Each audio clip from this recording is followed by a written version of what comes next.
Hi, everybody. Namaste. Thanks for your patience today. Kind of got lost in those readings, but all is well. Okay, I'm just having a little bit of a moment here, looking at a bunch of Ace of Swords. Very interesting. Okay. I think that I've got to figure out a time when I can resume the deck complete walkthroughs because there are a few of these decks that I want to do a full walkthrough of and make some comments. I don't know how I'm going to do this. I might have to wait until later on a future Saturday. I don't know. All right, so welcome. Today and next week we're going to talk about the Ace through 10 of Swords. And there's no particular plan or format here. We're going to start with the aces, and I'll do 3 or 4 decks this week, 3 or 4 decks next week, and we'll compare and contrast these cards, just like we did the previous 2 weeks with the Suit of Cups and 2 weeks before that with the Suit of Wands. So that is the plan before we get into numbers. Hello, beautiful people. Clevis, Laura, Jen, D, Amelia, Perry, thank you all so much for being here. And yeah, so what I'm looking at is the hand, and we did talk about this in the Ace of Wands. The hand that holds the sword. And in the Waite-Smith deck, it is the right hand, I believe. In the Tarot de Marseille, in the Dodel, it is the right hand. And I was looking just at the Jodorowsky deck, it's the right hand. And some of the way the fingers and hands are drawn, it's a little confusing whether it's right or left hand. Does this make a difference? In the Marshmallow Marseille, the one I was just reading with, it is the left hand. So does this make a difference? Yes, for me, for sure, it makes a difference. Yeah, left hand, right hand has very different energy. And what we are going to do with the sword, okay, let's just sort of recap here. Wands, swords, active suits, masculine energy, solar energy, active energy, cups, pentacles, coins, lunar energy, receptive energy. So these 2 active suits have these tools, these powerful tools in hand. And it would make sense that they're held in the right hand. This is traditionally the active hand. What happens when we put the sword in the left hand, all of a sudden, is that it is being controlled by the right brain. And honestly, I love that with the Suit of Swords. The potential for creativity, for highest power and intention feels so, like that energy is so in alignment with the highest frequency of this suit. You may or may not read anything into this, but have a good look at a few different Aces of Swords in your both traditional and contemporary Marseille decks. What I can see here, so this is the Tarot de Ozarks. Looks to me like it is a left hand. Looks like a left hand to me.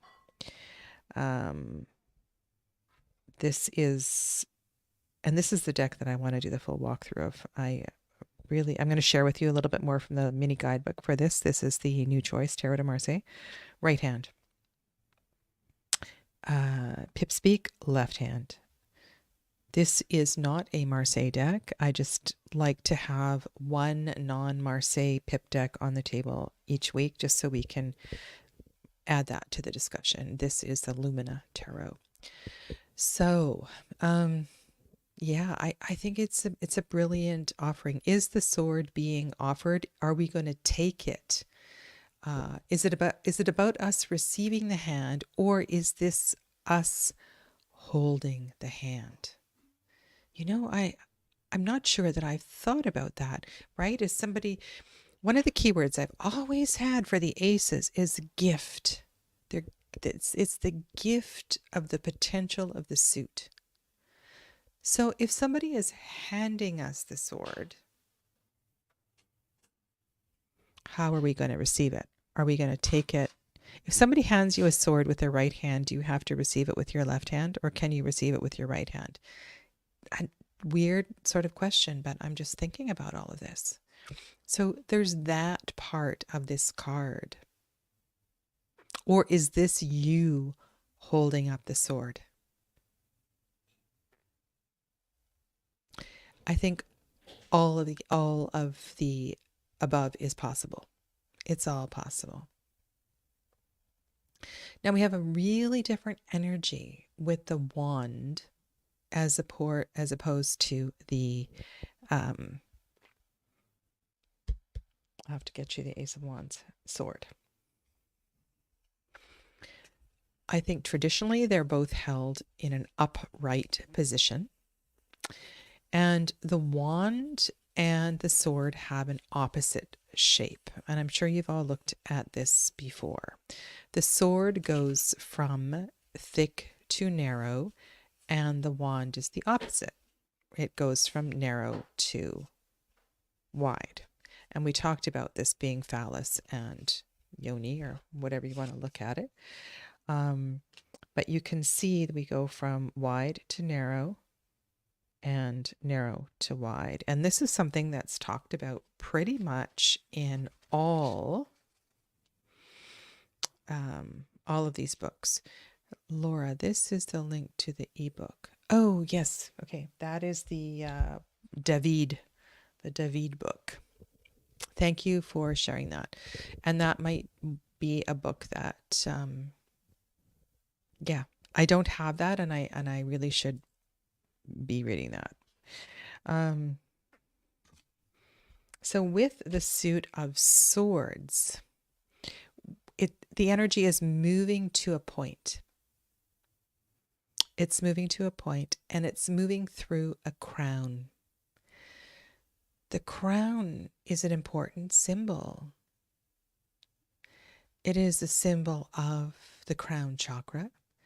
It's a symbol of something we wear, something that is worn by royalty. If you think about it metaphorically, crowning glory, Jesus wore a crown of thorns. It encircles our head. It's an adornment for the head. And that sword pierces through and blossoms out. So there's always something that comes out, some sort of ribbons or greenery or yods or something that flows out of the sword. In its clarity and its focused and its energy is already showing potential.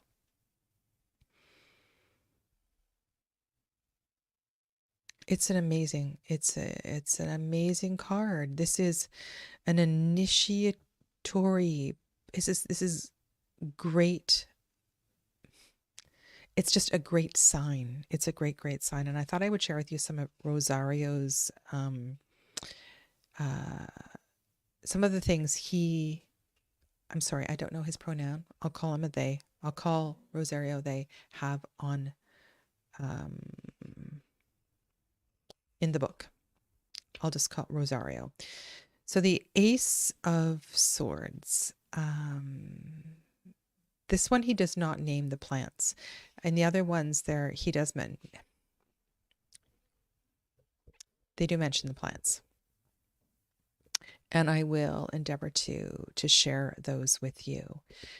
But not only is this a new awakening, it's a clarity of idea, it's a clarity of mental process and voice. I never want to forget that this is the finding of a voice. There is this component of sound that often is here. And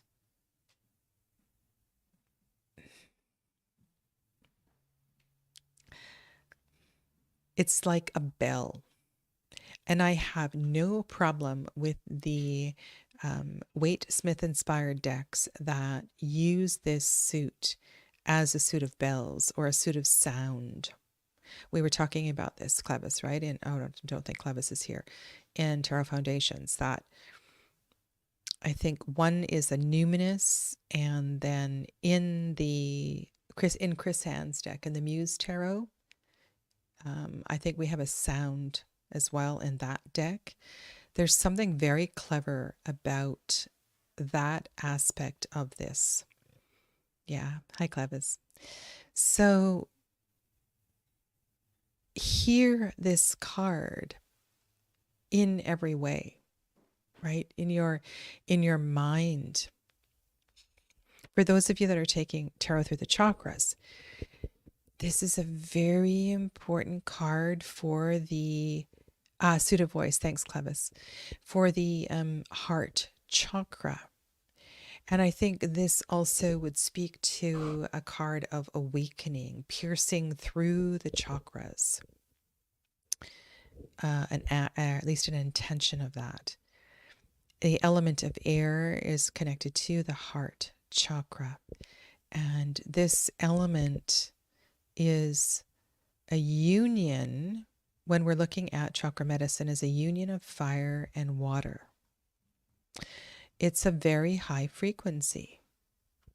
And this is so much more, is so much easier to read in Marseille decks than it is in heavily illustrated decks. I think it's worth mentioning I love the way the sacred geometry is radiating out from the sword in the Lumina Tarot. There are a number of decks where swords are facing down and they are piercing the earth. There's this kind of idea of the sword and the stone. Only the true, forget what the noun is, only the worthy will be able to remove the sword from the stone. It has a very different energy in facing down into the earth as opposed to facing up to the sky. And so keep that in mind. I started late today. I started late today, Heather. So now just a second here. Is that Heather? Sorry. Soul Alchemy with Indigo Jaguar. Your channel changes names so many times. Yeah, as above, so below. But there is something about piercing up towards the earth that is just brilliant. Yeah. So pause for a moment when this card appears in a reading, because it's clear. This is a crystal clear sound. It's one of those singing bowls that feels pleasant to listen to. And if I were to choose a singing bowl, this would be the frequency of the heart chakra.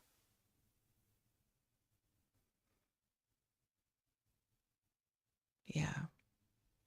Okay, let's go on to the 2. And I need to move the...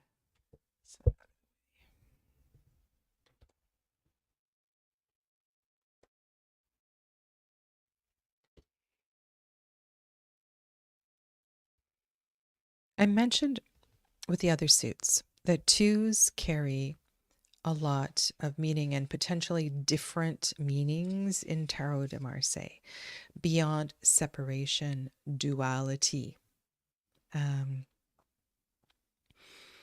And there's different ways of looking at this other than the one becoming 2. But one of the things that I feel in this card is that this bowing of the two swords, this is the biggest window that we have between the two swords, the largest opening. And regardless of what it is filled in with, there is space here. There is space for thought. And I think that is important. And I think that is where the Waite Smith deck gets its illustration. That spaciousness. Now, the interpretations of that go in all sorts of directions I don't necessarily agree with. But the spaciousness of thought requires a simultaneous internal and external awareness. And it is balanced here. And it opens something up. Now, if I look at, I've got a couple of resources on the table that are Marseille playing card resources. So Rosario talks about the pause, the gestation. And this gets picked up on in the Two of Wands in the Waite Smith, this idea of pause here. Do we see a pause in all of the twos? Maybe. So I think there is, what we want to recognize here, there's no action being taken. What is there space for? There is space for emotions. There is space for thought. And maybe there is space to listen to your thoughts here. Maybe that's what the pause is. The pause is to stop and to listen. In the third deck over, the New Choice Tarot de Marseille, the lotus is the flower of imagination, spirituality, and daydreams. So I'm just going to let you know what flowers that are in this deck because they are quite intentional. And maybe they are in other decks as well too, but I just happen to have this guidebook handy, so I'm going to mention them. The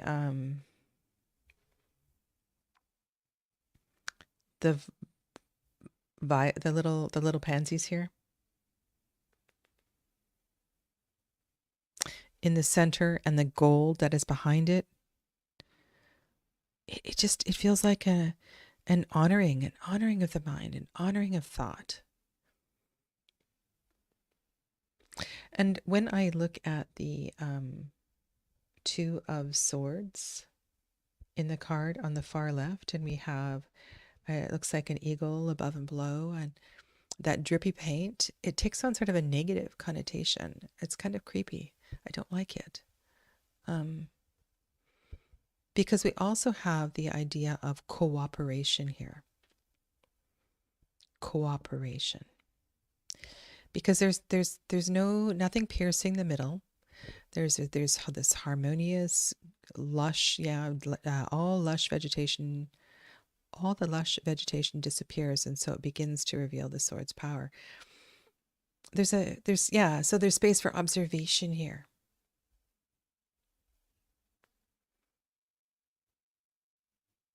I think that's really important. And it's almost as if this gold paint is a mirror, right? It reflects the thought. It reflects the ideas.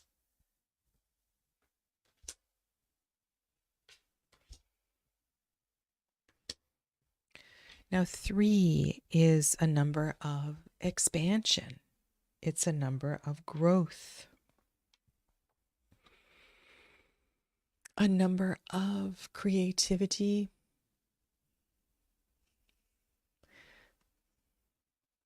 What other words do you have for 3s? It's a building energy. I'm just looking at this picture of all the 3s. Something Something is growing. It hasn't been born yet, but it's growing.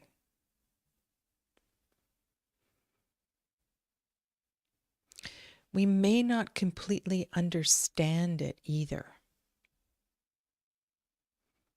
but we feel. This is cool. I use the verb feel. We feel its growth. We are aware of its growth. How do we know it's growing? Maybe this is part of the intuitive process.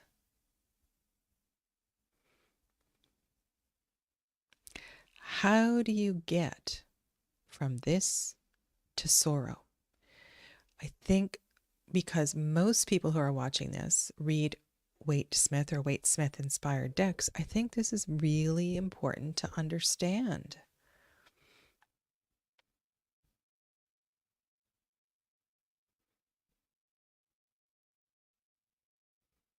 It's really important to understand. Now, also notice the different direction of the swords in Waite Smith and Waite Smith inspired decks.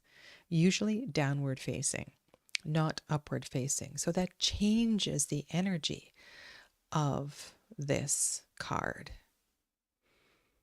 Thoughts are growing, ideas are expanding. We're building a courageous heart, a voice. Like because I'm going air, heart, courageousness in the heart. The voice is expanding. Something's bubbling there and is ready to express itself.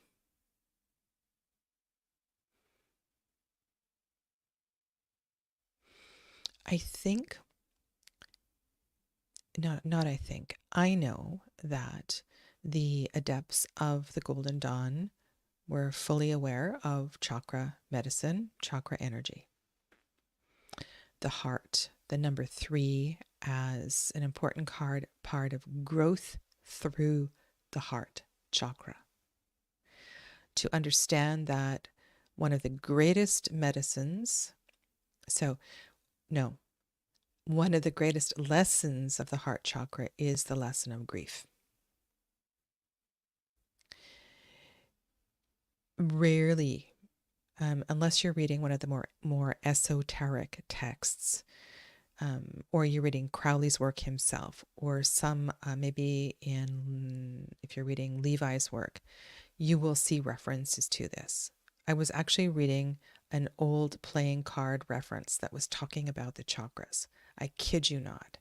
So there is awareness here of this. So it is a stretch and it is a limited perspective on this, but we are growing through perception, through the experience of perception. And we have a single sword piercing through that window. So something is coming through. We can feel it. We can feel it in our fingers. We can feel it in our toes. You know, we know that an idea is coming through. And this is the beauty of reading with Tarot de Marseille, is that we just need to marry the idea of what the numbers represent with the energy of the element. And we can find this, we can find a description based upon the question and answer the question in that way. And I think one thing that is, I'm just going to show you this little guidebook. I'll put it up to the camera. What's really important here is that when you look at the 3 of Pentacles and the 3 of Cups, you'll see that they are both upward facing triangles. They are both symbols of growth and expansion. So these are all cards of growth, but growth through what? What is expanding? What is growing?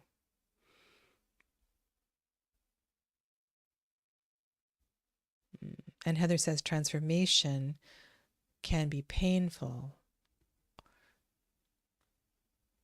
but it is a beautiful rebirth too. And all of these threes can be brought into the energy of the Empress. And you can use the metaphor of childbirth in all of the threes in some way. And yeah, so there's different ways we can approach that. And the flower here is roses. Roses in this deck.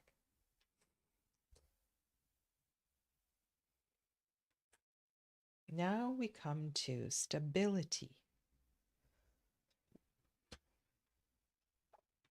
Stability of the mind. Stability of thought. Peacefulness of thought. Peacefulness of mind.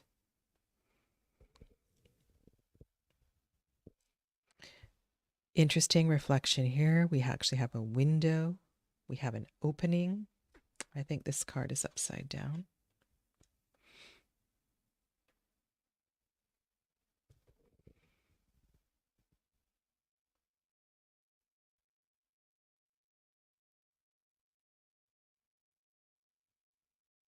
It's funny. 4. So peace of mind. I think that's just a brilliant phrase for this card. So the fours, okay. Foundation, and of course the opposite would be instability. Stability, instability, or an unstable foundation. Then think about the Emperor. So we have issues of order and control. And then the whole idea of fours being this place where we want to be mindful of there's great things can happen if we're there for a short time, but we don't want to be there too long, because if we're there too long, then we get fixed and stuck and set in our ways and obsessed with control, things like that. There is a 2x2. What did D say here? 4 square power organization. Yes. The two reflecting the 2 is, I think it shows a lot of possibility as well too, and it shows growth in family, growth in relationship, growth in ideas.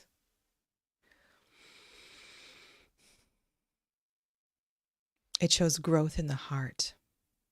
Now, I want to go back to what Dee said. I think it was Dee in the beginning. We were looking at the 2, and she said that the center gets filled in the greater the number of swords.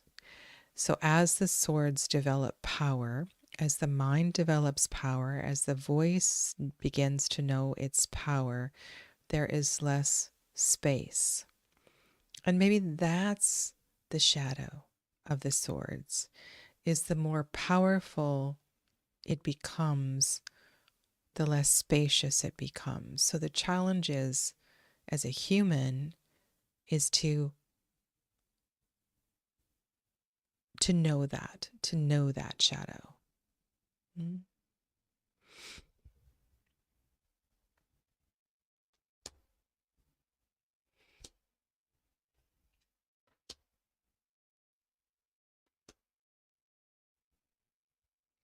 Like the 3, 5s are not necessarily bad, which is a problem, because when we look at the 5 of Swords in the Waitsmith, it's bad.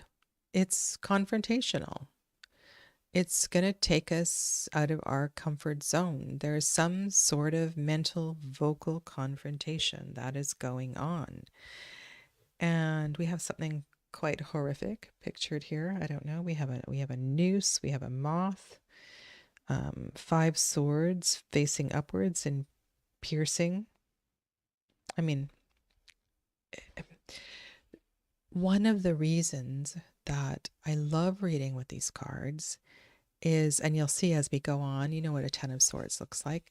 We don't have to deal with the animals and the blood and the humans and all of that. So let's think about 5. What does 5 represent? Um, Remember that 5 is also the pentacle, the number of points on a pentacle. So it is a sacred number. The pentacle's always been kind of a very special sign. I'm thinking of Buddhism and different places where it's held this energy. It somehow connects all of the elements together, whether you work with a 7 element model or a 5 element model. It does, it builds connection.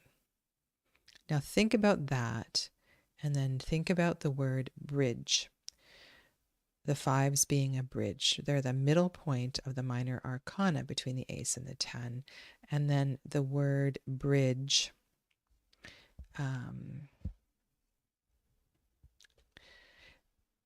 Heather, it is listed in the last video and the link is there.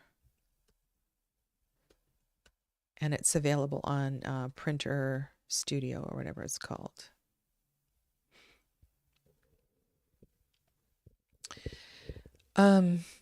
So, bridge, pontiff. Pontiff as a word for pope, priest.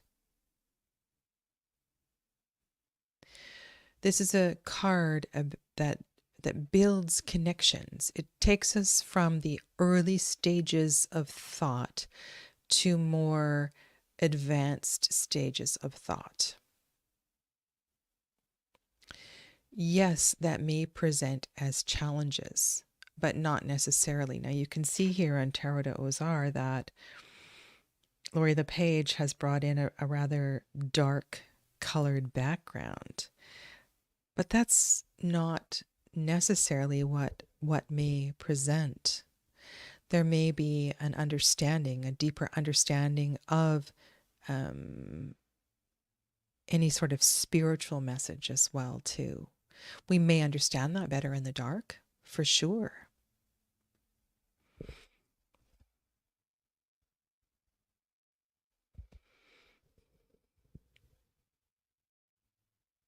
And the harmony, the stability of the 4, for sure, it's disrupted by this sword that pierces through the 2 and the 2.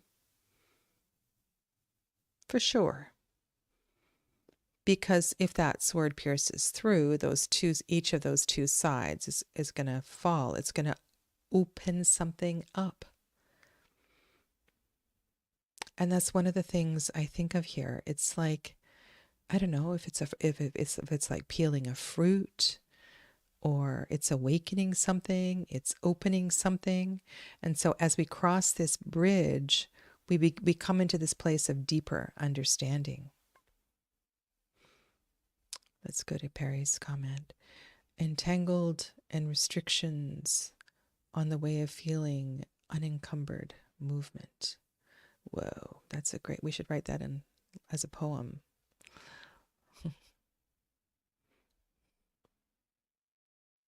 So how do we find this clarity? How do we continue on this journey of mind and deeper understanding and focus and vision? And vision, is there an association of vision in the Suit of Swords? Can we separate vision and mind and thought and voice? I mean, some of these are rhetorical questions, but I think it's good to say these things out loud. Now, in the mirror, the gold paint in this deck, we have something going on.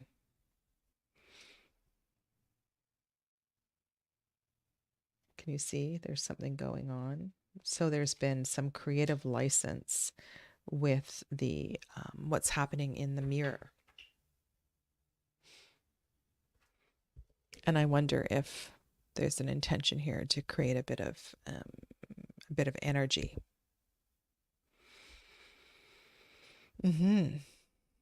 Different expressions of the element. So how do you know? How are you going to read the card? Honestly, this comes back to the question. It's really, really hard if somebody says, just give me a general. What do you think? Especially in Tarot de Marseille, the question is so important.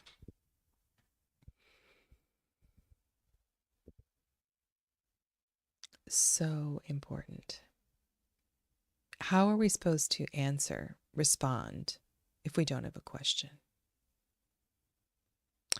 And the question can have a guiding general nature, but any sort of question is better than,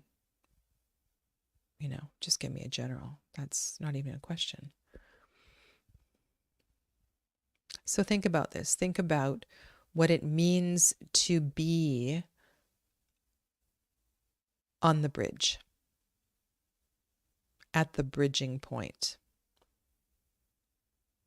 And I was thinking about this too, because a couple times today when I was doing those readings, I turned a card sideways.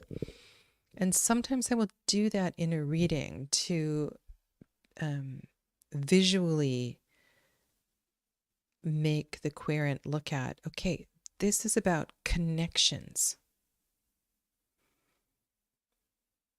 Connections help us to understand something more deeply. And sometimes, it's really can be very helpful to look at cards in different directions. I think I neglected to say what the flowers were. But we're on the 5, so let's just do the 5. 5 is plumeria. Oh, that's one of my favorite flowers. It's pink plumeria. Yeah, I like yellow plumeria, but that's okay. 5 of swords. Plumerias mean new beginnings, new ways to see things. So we had this foundation of the 2 and the 2. The sword pierces through and it opens something up. We cross the bridge, we see something new. The journey takes a new turn.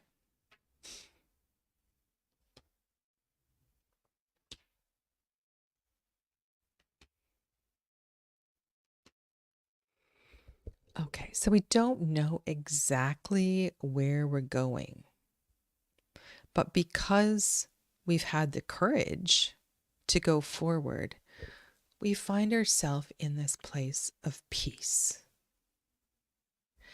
For me, this is the most spiritual of the 6s.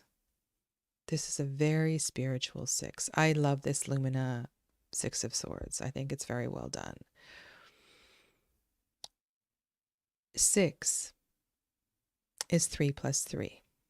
So if you think about all of those 3s with their upward facing triangles, so this is upward downward facing triangle comes together. We have in this particular depiction, we have the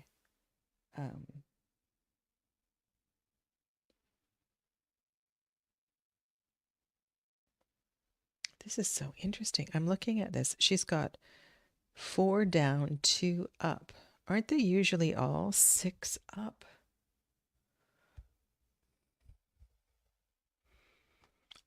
Aren't they always 6 up? No. Oh, it's hard to say. It's really hard to say. Depends on the deck. To see, because in some of them you don't see the hilt of the sword. Okay. You may read something into that. What does the narcissus, the daffodil, represent? Spring. It represents the mythology of Narcissus, for sure. Rosario suggests that it represents love for self, pure love or unrequited love.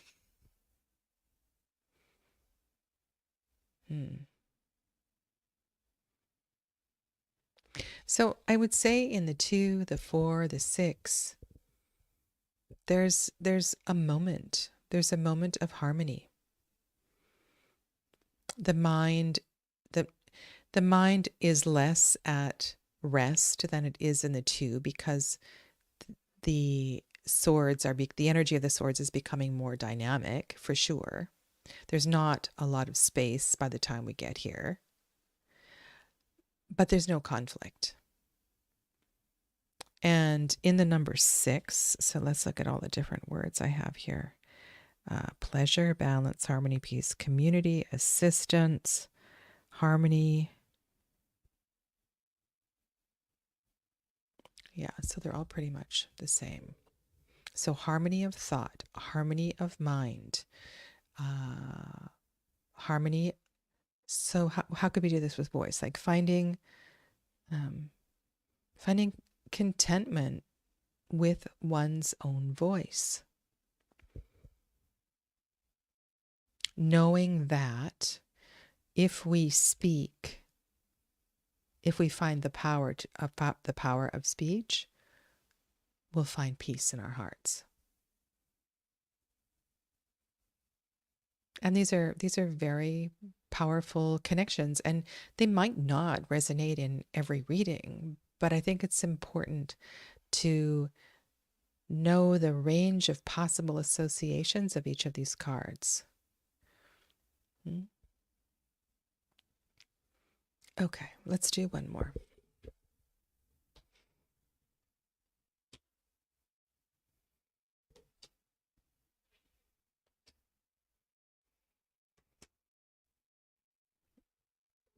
This is such an important number, and it's so misaligned in some of the Waite-Smith decks, because 7 is the number of there's a mastery, right? There is a once we get through the ace to the 6, we have acquired so much knowledge. So much knowledge, so much information. There have been an abundance of experiences that have led to more conviction. We know we know where we are. We know better what we stand for and who we are. We have learned the lessons of the Fool through the Lovers. 7 takes us out of the peace and harmony of the 6 and says, let's go for it. Let's go for it. And this sword here, reaching through the 6 swords, it's like the charioteer. You know, I can imagine. Now, the charioteer's hands are down in the chariot card, but wouldn't it be cool to see a charioteer with one arm up and saying, you know, some great word of, I'm going for this. I've got this. Now, we want to keep those two, that 3 and that 3, harmoniously sort of, you know, it's never going to be perfectly in alignment, but we want to keep them with us as we go forward. But whereas the 5 feels like an opening and understanding, this one to me feels very much aligned with the 7. And here we go. Watch me. Watch me. There's an ad that keeps popping up on my Prime Video. And one of the lines in that is, there's all these questions of self-doubt, and it says, watch me. Yeah, you might fall along the way. So what is this watch me? This is a deep, deep understanding of our individual thoughts and insights, confidently moving us forward. There's a owning of who we are. There's an owning of ideas, an ownership of ideas. And I haven't been mentioning shadow perspectives, and I suppose that's something that I probably maybe we should do next week. So this is where who has there's I can think of three of them. The one that's clearest in my mind is the Bone Fire Tarot by Gabby Angus West. And she's got the swords on her back. I don't know if it's 7 or how many, if there's any that have fallen down. And she has this look on her face. It's like, watch me now. I've got this.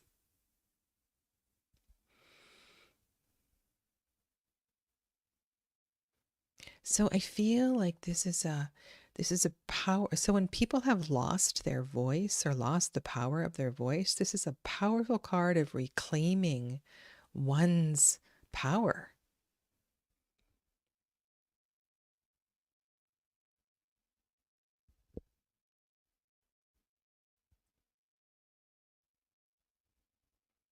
Why is it skewed so shadowy in the Waite-Smith?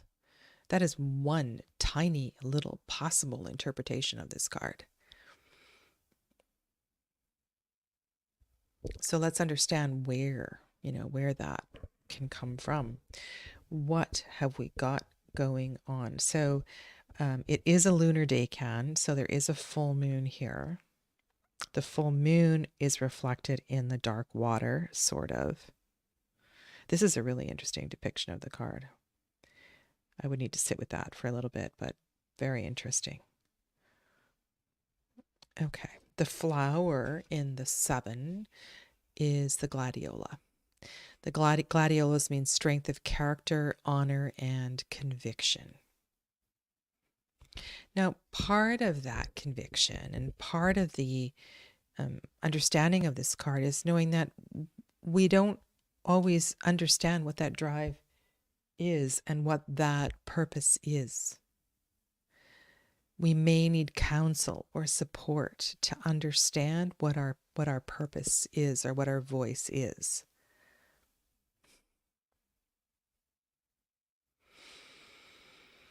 And it may be misdirected, it may be misguided because we don't understand it. Look at the Tarot de Marseille, the gold light that is behind the 7th sword in the center. Really interesting. So we have all this darkness. We have some, looks like cherry blossoms, spring blossoms, gold light. It's like it feels like I don't know. What does it feel like? It feels a bit like a 6 of Swords, actually, is what it feels like to me. Yeah.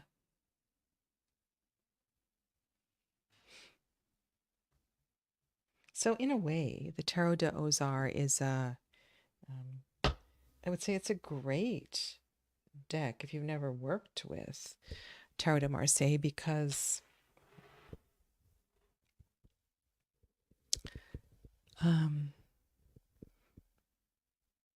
there's cues and there's clues in the color.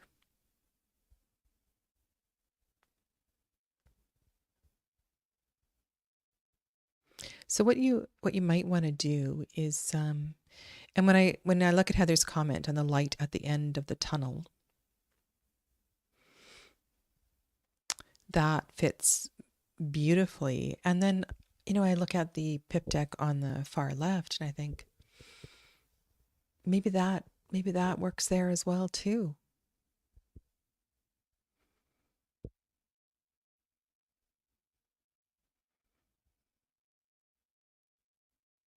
There's some description of the 7 being the number of the a certain level of the adept or the initiate. So it's not until this point that you're allowed to do anything on your own. And once you get to this point, you're allowed to do some things on your own because you've learned the lessons of the 1 through the 6, and you have the 6 with you. 7. 7. Just think about it. I mean, this is probably the number that has the longest list of associations. It's a magical number. It's a lucky number. It's a powerful number.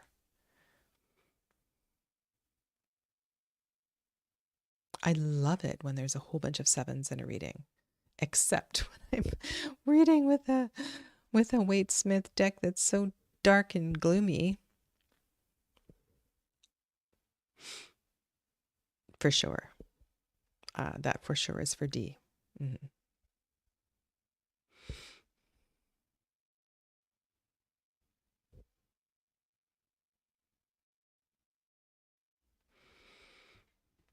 So this is also, I think, an important part of being a reader is being able to read your client. And if your client is not telling the truth, if they're kind of asking you a sideways question, this card will come up.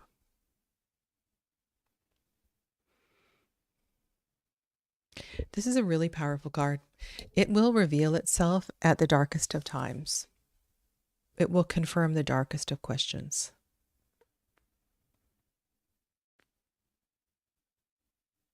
Yeah. Okay. All right, I'm going to leave you with that. And so we will look at some other decks next week, and the rest, the 8, 9, and 10. And yeah, let's just carry on with this and continue reading your resources. And thank you for that link, Dee. I think I should go ahead and order that book. I don't have it. It comes very highly recommended, those of you that are studying. So this is the book I'm talking about. This is the book by, his last name is David. It's a big book, very big book. Yeah. All right, my friends, have a lovely rest of your day. Have a great weekend. And I'll see you on Wednesday. Namaste.